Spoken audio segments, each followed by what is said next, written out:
I just read in the Southern Star, weekly newspaper from Ozark, edited by Joe Adams, my friend Joe Adams, and it had the obituaries. I always read the obituaries to see if I know somebody that's in them, and hope that I don't find my own name in them.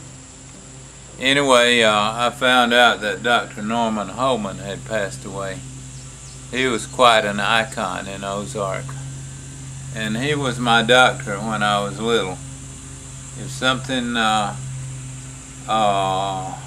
came up that I had to go to the doctor, which we didn't go to the doctor unless it was a matter of life or death, but we would go down to Dr. Holeman's, and he had that across from where the Dale Theater was, on the, I guess you would say, is the west side of the courthouse, was his office, and you had to climb a flight of stairs. And I can remember climbing those stairs and thinking, I felt like someone on death row going to the gas chamber.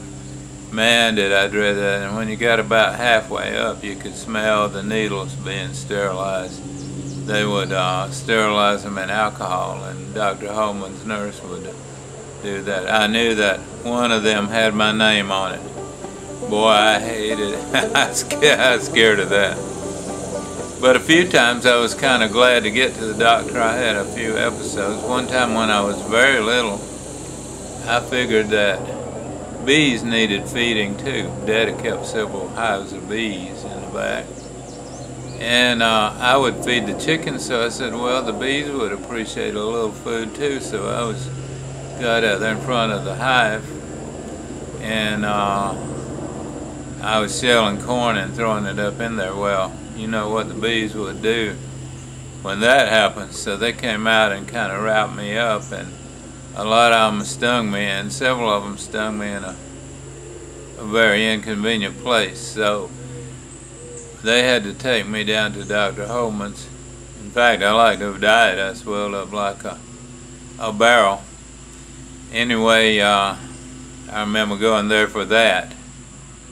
Then another time when I was little, Mama always kept sweet shrubs, bushes in our flower bed around the house, and I really loved to smell them. They had such a sweet smell. Their name is very appropriate. Sweet shrubs. But anyway, I poked a lot of them up my nose, and I couldn't breathe in my nose anymore. And so I went in to Mama, and I said, she said that, I said, I don't remember, but she said, I smelled this too much. I smelled them too much. So they took me down to the doctor, and he took something and pushed him on down my throat. But it was quite an unpleasant experience. Then there were mainly the little times when I had a cold or something, and I'd go, and he loved to give you a shot. You couldn't hardly get away from there without at least having one shot, hypodermic needle shot.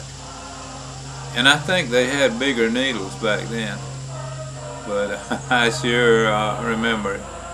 And Dr. Holeman was a big part of my life. We even took, Judy and I even took our boys to him when they got grown.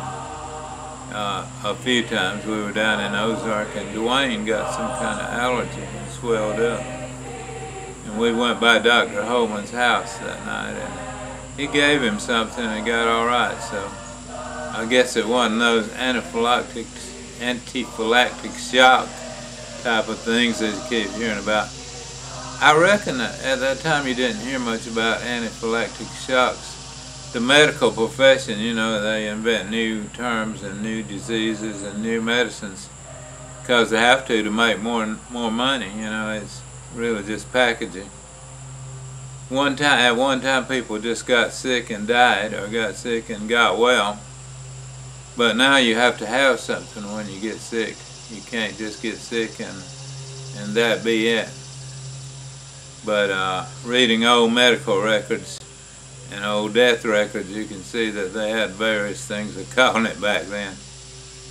but there wasn't as much medical marketing going on. So I hope you enjoyed this as much as I enjoyed making it. Bye-bye.